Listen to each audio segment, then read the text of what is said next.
Let's look at what it actually means, the correlation. We say unstructured interview, a 0.1 correlation. About 40% of your hires are going to perform poorly. Depends on how many applicants you have and all that sort of thing, and who you have to choose from. But basically with a 0.1 correlation, you're going to get a lot of people who will perform poorly. And there's only about a 20% chance you're going to hire the best candidate. Okay? So you're really in trouble. Even with a 0.2 correlation, it's not that fantastic. You've got about 25% of your hires still probably going to perform poorly, and about 40% chance that the best candidate is hired. So you're less than 50-50 in being able to hire the best person. Okay? And of course that depends on how many people you have and how much the best one really stands out. But if you move to a 0.5 correlation, you've probably got less than 5% of your candidates are going to perform poorly. Okay? And about 90+% chance that you're going to get the best candidate out of the group, according to your criteria. Okay? That's a lot better.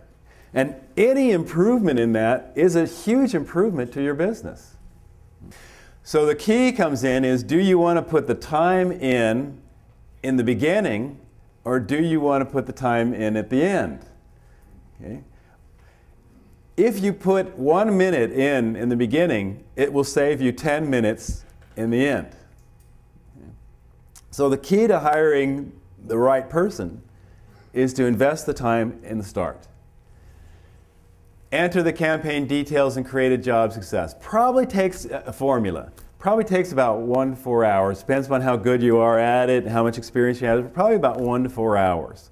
But my question to you is, how many hours does it take to rehire people?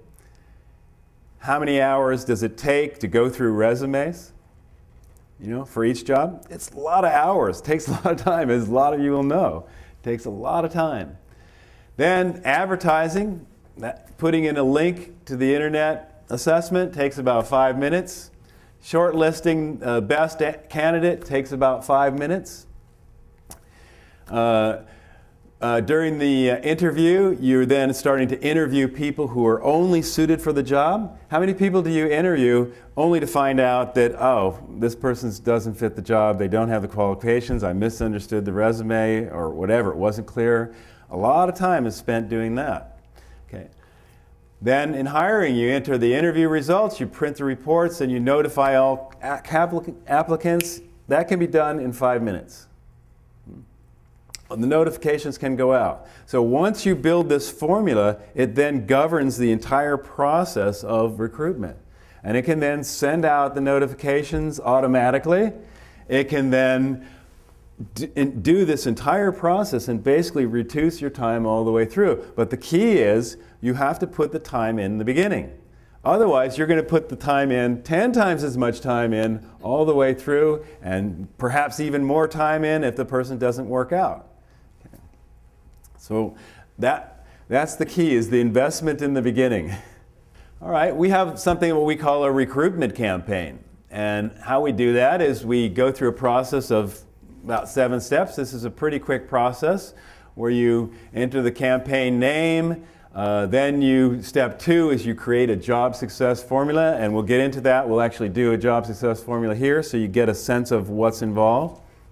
And then you enter a job description, something that's going to appear on the internet and tell people what the job's about when they go into it. And then you enter the expected number of applicants. That's for a charging issue, which I'll get to.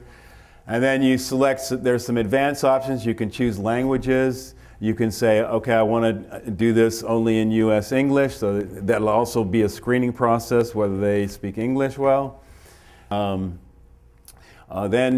There's a whole step for requesting a review of the JSF. We support our customers in building really high quality JSFs because we think the JSF is the assessment, basically. And the core of the result is determined from the quality of the JSF.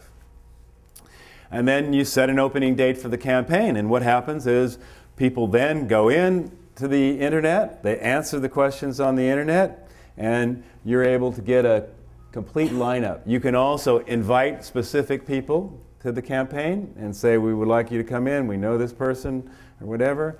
And then when you open your screen, you'll get a list that looks something like this. And it'll tell you when each person applied, it'll give you their name, and it'll give you an eligibility score and a suitability score and the total. So in essence, this will tell you how well all the applicants fit your qualifications. Not just experience, education, hard skills, but also behaviorally. Okay. And so after you do your initial setup, you go into it and that's what you see, and you haven't even looked at a resume yet. But you can see how they line up. The reason that we put eligibility into the system is that you can't screen on suitability alone. It's very hard to do because you're only looking at half the picture, so you're going to have a lot of variation in there.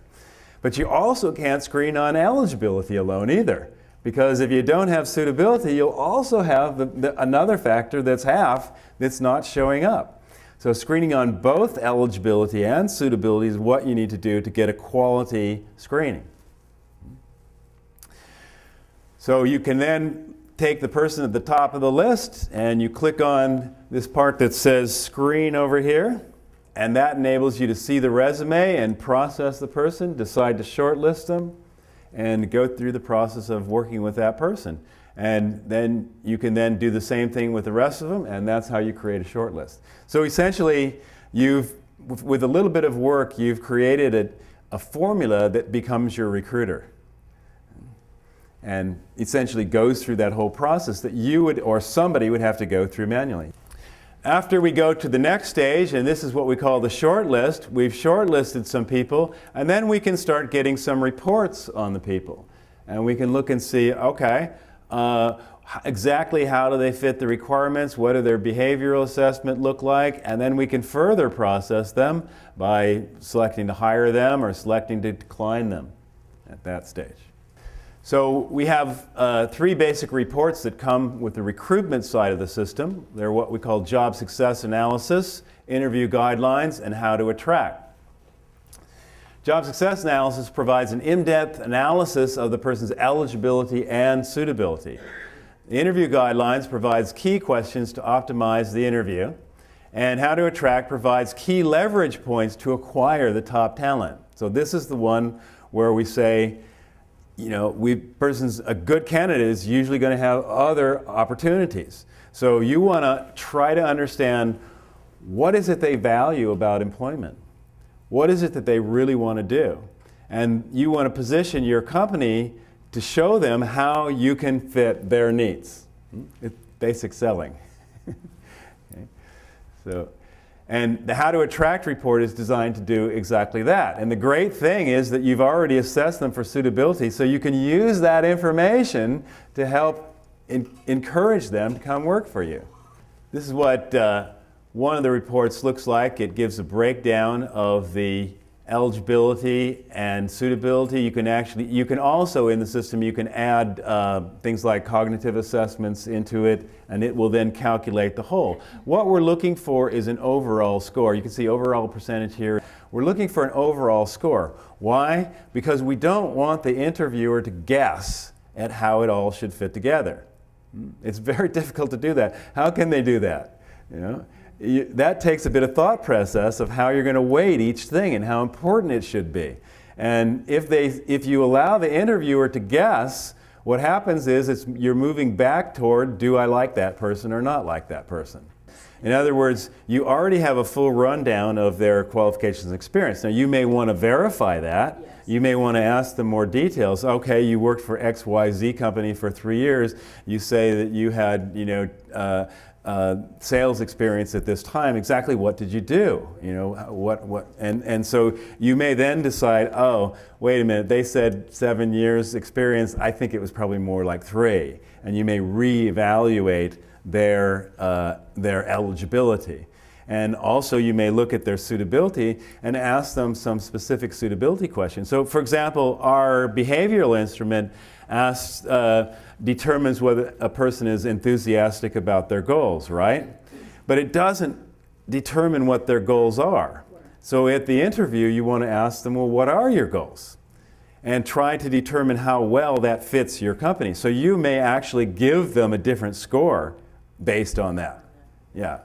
And another example is, we determine how much initiative the person takes. But we don't it doesn't go to the detail of asking them what types of initiative they've taken in their work experience. And that's really important. So you need to understand, okay, they may have a lot of initiative being a janitor, but that doesn't mean they got the right initiative to be your CEO. Okay?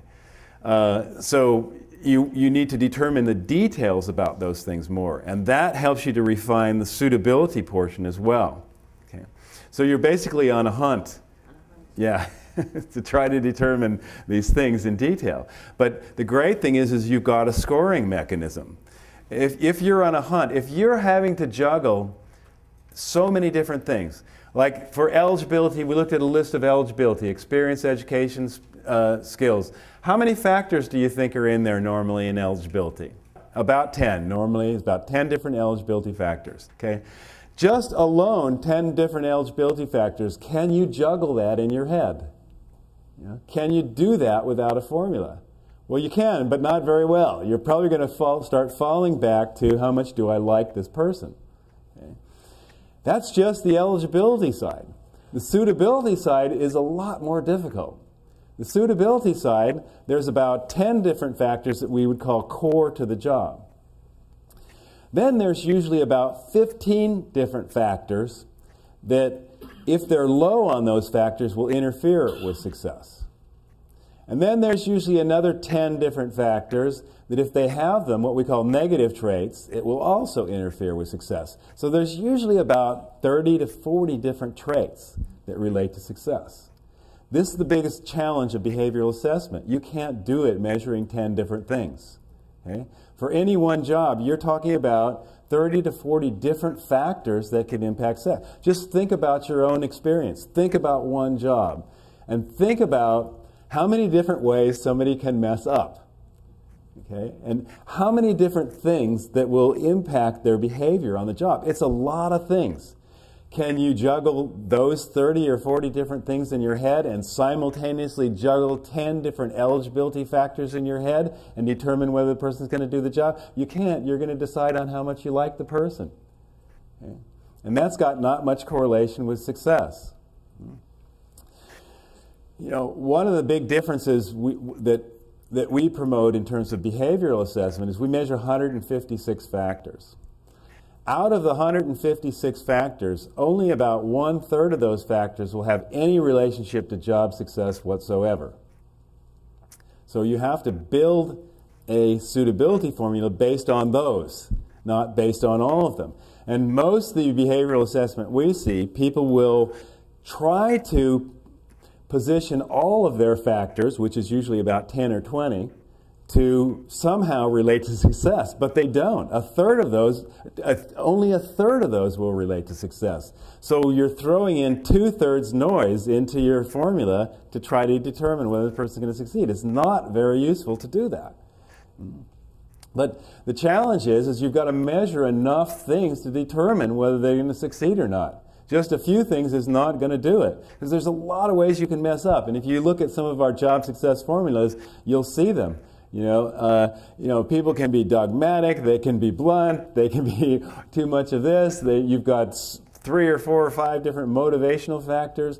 You've got interest. If you're hiring somebody for a computer technician and they're not interested in computers, that's not really good.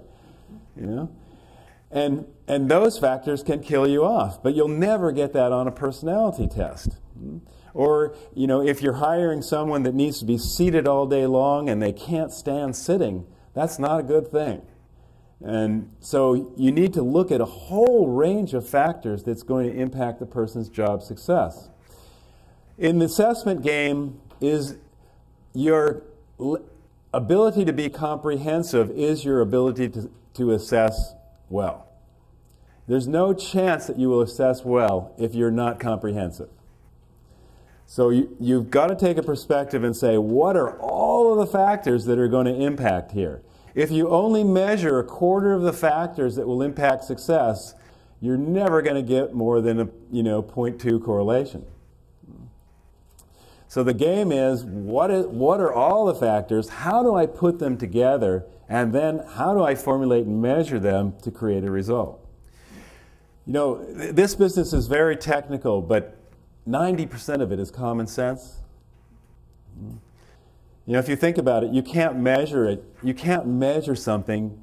You're never going to be able to assess something without measuring it, right? If you're only measuring a third of things, if you're trying to pick a mate, right, and you only look at a quarter of what the issue is related to a mate, you're not going to have very good success.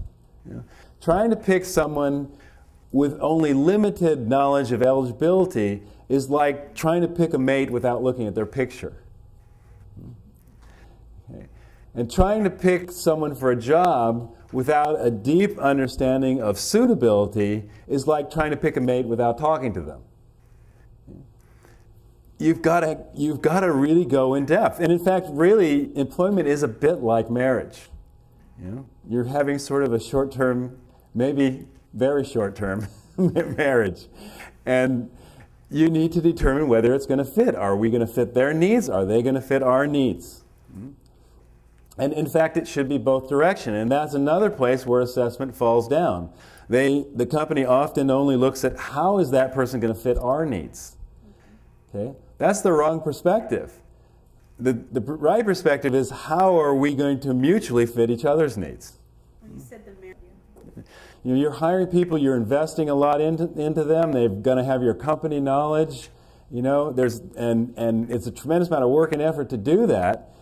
If you only look at your needs and not how well you fit their needs, then you're going to lose people. You're going to have more turnover.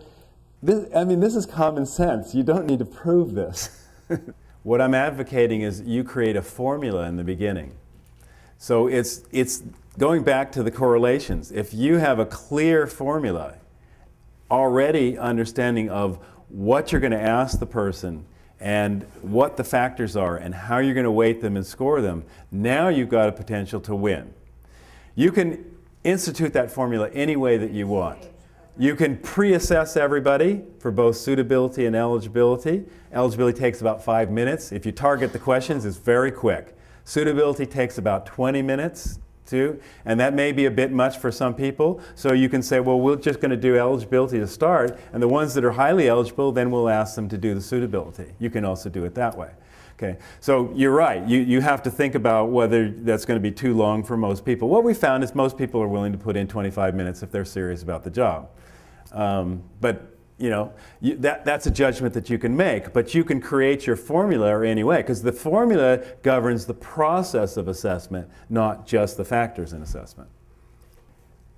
All right, so this is what we call a job analysis report, and it goes into detail about exactly how the person fits the eligibility and how the person fits the suitability. Then we have something what we call the interview guideline, and this gives each interview a breakdown of the questions, the specific questions to ask, and it also tells you how the person answered them on the internet if you pre-assess them, which you don't have to do. You can just do it straight from there during the interview. And then you can score it, and that score goes back into the system and then will calculate according to your pre-designed formula. Okay. You ask the right questions, it's super structured, and you can validate reference checks and enter that information back into the system as well. Then we've got how to attract. Well, Mary's got a strong desire to collaborate. She enjoys analyzing problems. Tips on how to use this information may convince the candidate to join your company. Explain to Mary how the job will provide opportunities to collaborate. Explain to Mary's analytical tendencies how those tendencies could be beneficial to the job. Okay? Those are very useful things because, again, people have their own needs for the job. They have what they want out of employment. And if you address the things that they want out of employment, you've got a much better shot of being able to attract them to the job. It's not a matter of just saying, well, I'll give you a higher and higher salary. People are making decisions based on, they have to live with you for a long time, hopefully, right? And they have to move in. It's not just a salary decision. It's a decision based on, how happy am I going to be at this company? Okay. So those are the three reports, and I'll go into more detail on the first one. We call the job success analysis, and it gives a complete breakdown of the person against all of your requirements. It starts out by giving you an overall score, which is probably the most important thing, so that you can see, okay, given all of my requirements, both behaviorally and with qualifications, and according to all my weightings and what I think is important, how does this person fit the job? Okay. Now, you've got a scale goes up to 100. At 75, you're going down to a possible fit. Above 75 is a high probable fit. Generally, we look at a score of 75 or above as being a pretty good fit.